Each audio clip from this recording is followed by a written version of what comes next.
Today we're finishing our series on Jesus. And we talked a lot of different things about Jesus the vine, Jesus the way, being with Jesus, Jesus the harvest. All about this different aspects of Jesus. And today we're going to bring it to a close by asking ourselves a question: do you really know Jesus? Do you really know Jesus? Because the reality of our lives is that we all know a lot of people, but the people we know know in a lot of different ways. You know, some people we know by name only. Hey, do you know Jim? Yeah, I've heard about Jim. So you know Jim by name, but that's all you know about Jim. And other people we know because we just briefly met them. Hey, you know Jane? Yeah, I know Jane. Yeah, I met her the other day. She seemed to be really cool. So we know Jane, but we don't know much about her, really anything about her at all. But then there are other people that in our lives that they have intersected with, that we know them because we have done some things together. Students we have studied with, co-workers we have done projects with, neighbors we have barbecued with, and we know about them. We have a casual relationship with them because we have intersected, our lives have intersected, so we know them somewhat. But then there are other people that we really know deeply, and they really know us. People that, because we've gone through the heart together, because we've gone through some tests of life together, because they have always been there for us, we know that they will always be there for us. And outside of our spouses, we love them like our brothers, our sisters. And they know us, and for some reason, they still want to be around us. And we know them, and we know they know us deeply. You know, back in college, I had some friends. I thought we were like that. Me and two other guys, they called us the Three Musketeers. We always hung out together. We did everything together. We took long weekends together. I went to visit their parents' home. They went to visit my parents' home. We were always around, and you saw one of us, you saw three of us, and I thought that we had a deep, meaningful relationship, that this relationship would be this depth for all of our lives. But once we graduated and moved on, it seemed like our relationship did too. And the most we get now is an occasional email, one to the other. You know, as human beings, we have this deep need inside of us to know and to be known, to be accepted as we are. God said in the beginning that it is not good that man should be alone, and it's not good for us to be alone, and we have this need to be known. And just like we had this need to be known, to know and to know be known by other people, we have this, I think, spiritual need inside of us to know and to be known by Jesus. And Jesus feels the same way, to the point that he came for us. He really came for us. He lived on this earth for us. He suffered for us, and even went to the point of dying for us so that we could know him and that he could know us. Because in knowing Jesus, we know God. Know Jesus, know God. Say this with me. Know Jesus, know God. And as Jesus is with his disciples, and he's these final days of his life, leading up to the Lord's Supper, he really leans into them. He talks to them at a depth that he's not talked to them before, to help them understand what he was really about and what he wanted them to remember about him. And he said, if you really knew me, and notice he's talking to his disciples, if you really knew me, you would know my Father as well. from now on you do know him and have seen him. When I was going through this scripture passage, I read that and I asked myself, well, how deeply do I really know Jesus? You know, back in the 90s, there was this movement called Promise Keepers. Anyone heard it? Some of you all weren't born in the 90s. Some of you have heard of Promise Keepers. It was a big deal thing back in the 90s. In fact, a group of us went to one of the Promise Keepers rallies. It was basically a movement of men getting together, meeting in big arenas all across the United States to recommit themselves to being the men of God that they were created to be. In their relationships, in their marriages, in their integrity, in their lives, to keep their promises to God and to those that they do life with. And we went to it. And one of the songs they sang there that to me was one of the most moving songs was Knowing You, Jesus. And so we were in this arena, and thousand voices of men were resonating all across the walls. And they sang this song, Knowing You, Jesus. All I once held dear, built my life up on. All this world reveres and wars to own. All I once thought gain, I have counted loss. Spent and worthless now, compared to this. Knowing You, Jesus. Knowing You. There is no greater thing. You are my all. You're my best. You're my joy, my righteousness. And I love You, Lord. Do you know Jesus as your greater thing? There's nothing in your life greater than your relationship with Jesus. Is Jesus your all? Is he your utter best? Is he your ultimate joy? Does he bring you a sense of righteousness? And can you say that, I love You, Lord, to him? And if you were to sing this song, would you be able to sing it and really mean what you were singing? Knowing You, Jesus. Knowing You. Do you really know Jesus? Paul, one of Jesus' disciples, part of his spiritual journey that he was constantly wanting to know more about Jesus and what this meant in his life. And as he's trying to understand how it fits together, he writes these words. Paul says, I want to know Christ and the power of his resurrection and the fellowship of sharing in his sufferings, becoming like Jesus in his death, and so somehow to obtain the resurrection from the dead. Paul says, I want to know Jesus, and I want to know Jesus in the power of his resurrection, a life of resurrection, of making all things new. And beyond that, I want to know the fellowship. I want to participate with him in his sufferings, know what it's like to suffer like Jesus. And then beyond that, Paul says, becoming like Jesus in his death.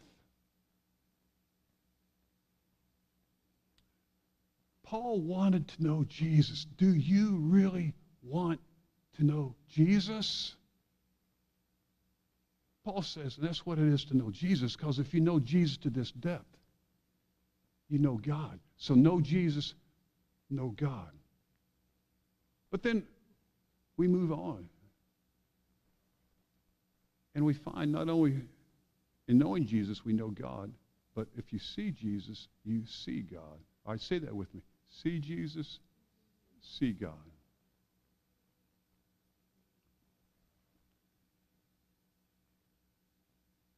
So,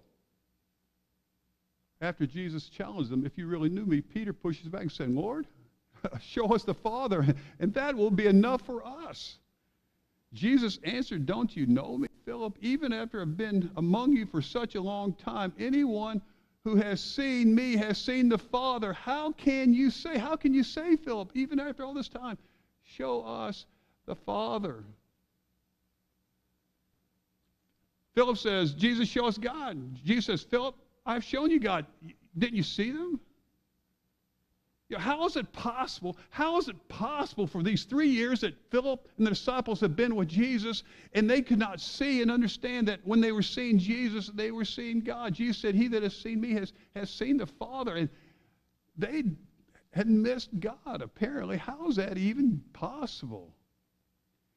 I know in our home, I hated when Carol asked me to go to the pantry to find something for her.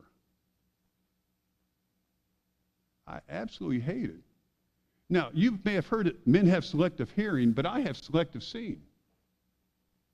I don't find things very well. Because for me, if I know if I go to the pantry and if what I'm looking for doesn't look exactly what I remember it looking like, if they have tricked me and changed the packaging on it, if they've changed the box size, if they've done anything different to it than what I remember, it magically becomes blind to me. And so, "Scott, can you go get this for me?" I go to the pantry. I'm standing there and looking at the pantry. "Carol, honey, I don't see it." "Scott, it's right there in front of you. It's on the fourth shelf." "Well, from the top or from the bottom?" "It's right there on the right-hand side." I said, "Are you sure?" "Yes, Scott, I'm sure. It's right there. I just had it out and put it back." And a few minutes later, "Honey, I can't find it." You hear the gas. She walks in there, pulls it right off the shelf right in front of me, shows it to me, and gives me the look. And all you guys, you know what that look is. It's the look that strikes fear in the hearts of men. And you see that look and you know, oh, this is not a good thing. He gives me the look and walks off, and I'm standing there asking, I said, how in the world did I miss this? It did not look like I thought it was supposed to look like. You see, and that's Philip's problem. God and Jesus did not look like what Philip thought God was supposed to look like.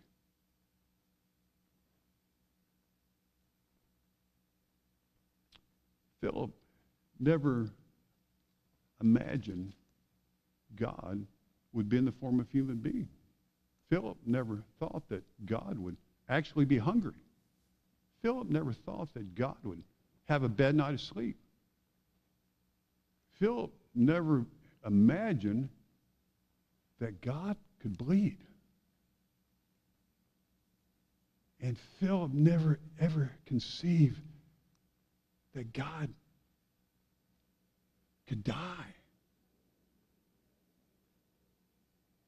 And so Jesus did not look like the God that Philip was looking for. In fact, the Bible tells us about Jesus, says, Jesus, who being in the very nature God, did not consider equality with God something to be grasped, but Jesus made himself nothing,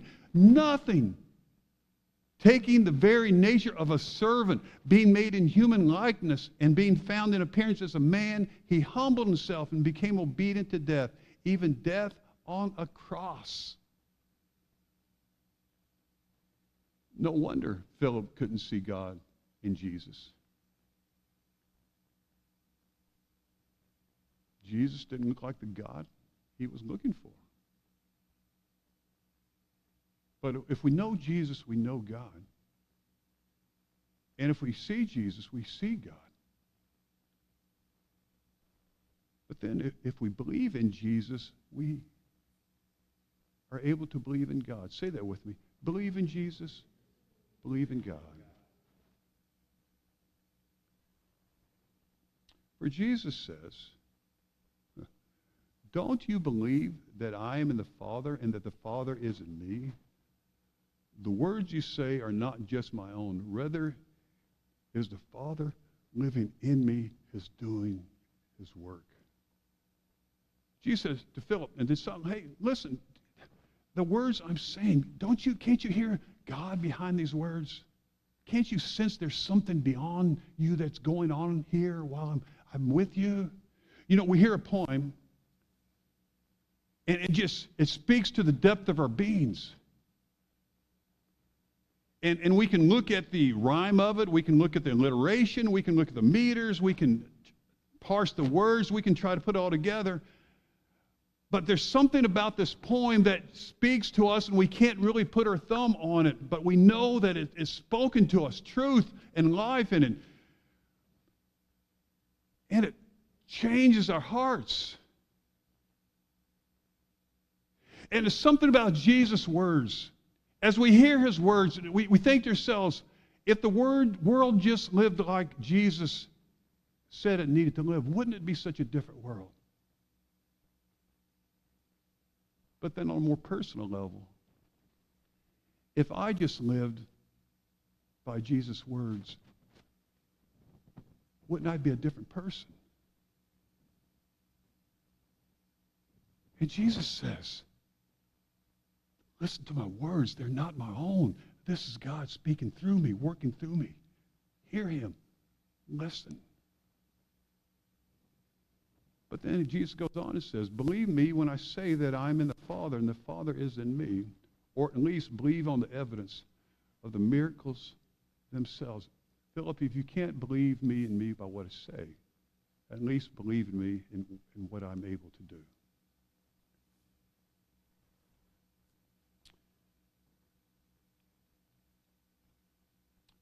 Last week we said goodbye to Alice and Dwayne. And that was part of their story. But this morning, I want to tell you the rest of the story that was lived out before our eyes this past week. When Alice and Dwayne came here about 25 years ago, 1998, Alice, she was handicapped. She had polio at a young age, and so she was handicapped most of her life. But Dwayne was healthy. He was so healthy. He worked hard as the director of missions, which provided spiritual watch care over the churches, some of the churches in the area, of which our church was one. But then about 8 years ago, there was a defect in Dwayne's spinal recirculation system, so that his spinal fluid became spinal jelly. And he lost the use of his legs. Tremendous spasms, intense pain. It just changed everything about Dwayne. And because of the limitations he was facing, he felt that the right thing for him to do was to step down as director of missions. But this was their ministry. This had been their life here. This was who they were. And when they stepped down ministering as director of missions family, it killed Dwayne. Because he thought his ministry was over. That there was nothing left for him. But in faith, he and Alice began to pray that God would have another ministry for them, for something they could do, something difference they could continue to make in this world. Well, while this is going on, I was doing the campus ministry part-time basis at the University of Illinois. Ministering to students, and Kevin, he was part of that, and hanging out with them and really just been blessed by them. But I received a phone call one day from a lady, son a little bit older, Chinese, who said her granddaughter was coming to school here at the University of Illinois, and would we provide watch care for her daughter, take care of her, spiritually come around her. And she said her name was Echo. And I said, yeah, I would be happy to do so. And she gave me Echo's cell phone number, and I took it. And as soon as I hung up the phone, I called Dwayne and Alice. I said, hey, Dwayne, hey, I don't know if you'd be interested or not. Don't know if you all would care or not, or would want to do this, but there's a young girl, her grandmother just called, says she's going to come here to the University of Illinois, and she was wondering if someone could maybe meet her at the train station and watch over and take care, and provide care for her. And in faith, Dwayne and Alice said, we absolutely would. And so about a week later, Dwayne and Alice drove to the train station, and off the train got this young lady named Echo. And so began Dwayne and Alice's ministries to the Chinese students here at the University of Illinois.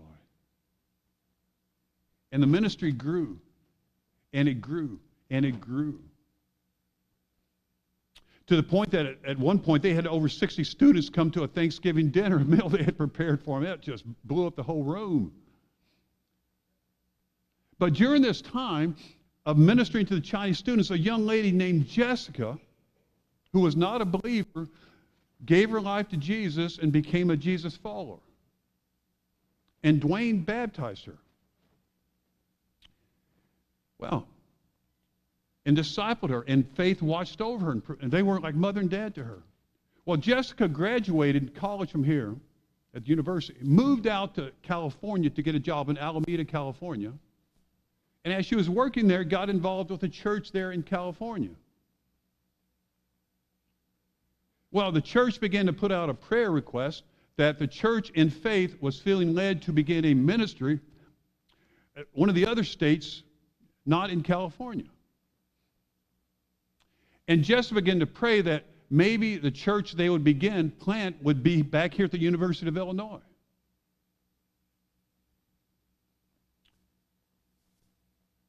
And as Jessica's praying, as the church is praying, the church felt led to begin a church plant here at the university, a Christian Chinese church plant here at the University of Illinois. And 5 couples left everything there in California, their jobs, their friends, what they had known, their relationships. Most of all, they left that awesome weather out in Alameda, California to come here to Champaign, Illinois, to plant a church. And that church began to grow.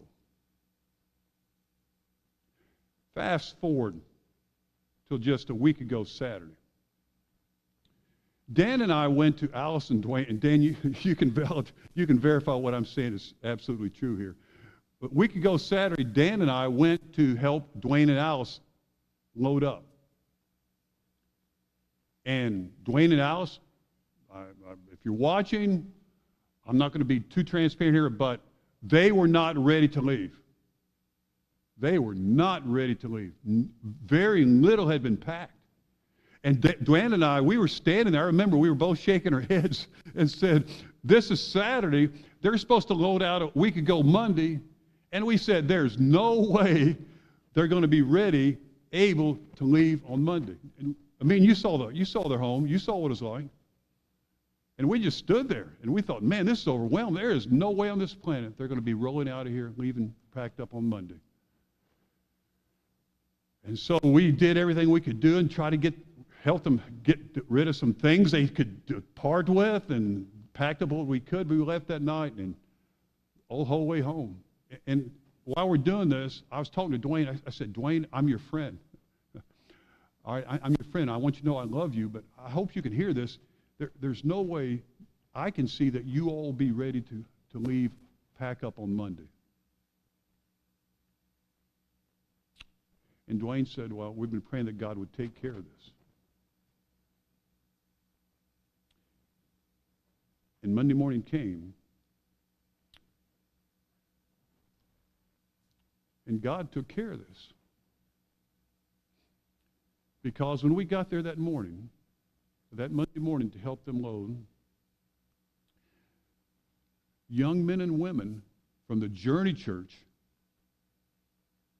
began coming, and they came, and they came, and they came, and they brought boxes, and they brought tape, and they brought young backs and strong arms, and they came, and they ministered, and they stayed the entire day. And we stayed till noon because we had other things to take care of, but they stayed that entire day, and by that evening, by Monday evening, the 26-foot U-Haul was packed to the ceiling.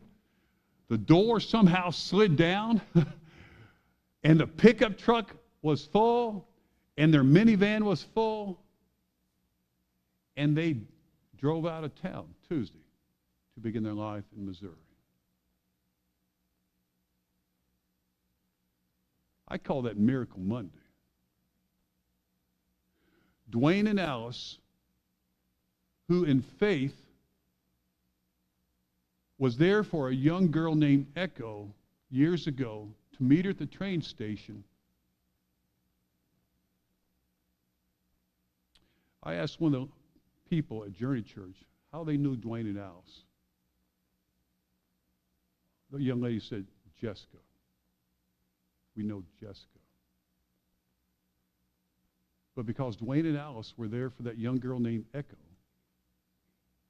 began to minister to Chinese students, Jessica came to faith, moved to California, because they were there when God needed them in faith to be there. These Chinese students from the Chinese church were there for Dwayne and Alice that Monday morning. This is one of the reasons why I believe in God. Jesus said to his disciples, if you don't believe what I do, what I say, if you can't believe in me because of what I say, maybe you can believe in me because of the things I do. And I've seen things like this in my life that I know that God was part of it. Guided me in my life. And maybe there have times in your life that things have happened to you that you can't fully explain or understand. Things that don't make sense, but somehow worked out, and the way they worked out and how they came about, it just sort of caused you to give pause to maybe consider the possibility of God. And maybe even begin to believe in God. Do you really know me? Jesus is asking you. And that you can know Jesus. You can know him, really know him, his work in your life, and the future he has for you, and the person he's created you to be by confessing the sins of your past, owning who you've been, owning that you've been far from God, receiving forgiveness in your present. Dear God, forgive me for the life I've lived without you, and then giving your life to live for Jesus, for him in your future. Just confessing the sins of your past, receiving forgiveness in your present, giving your life to live for Jesus in your future, and really, really know Jesus. Dear God, thank you for this time we've had here today. I thank you for the witness of Alice and Dwayne in my life. I thank you that you showed me and Dan and all of us, I think, something Monday morning.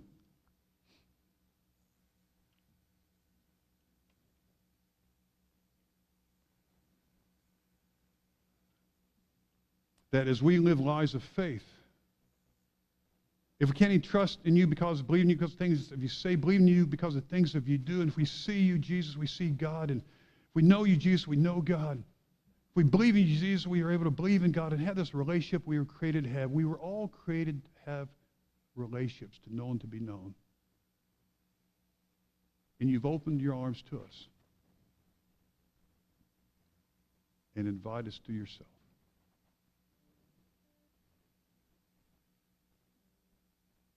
Lord, help me in my life to really know you, and help each one of us in our lives to know you.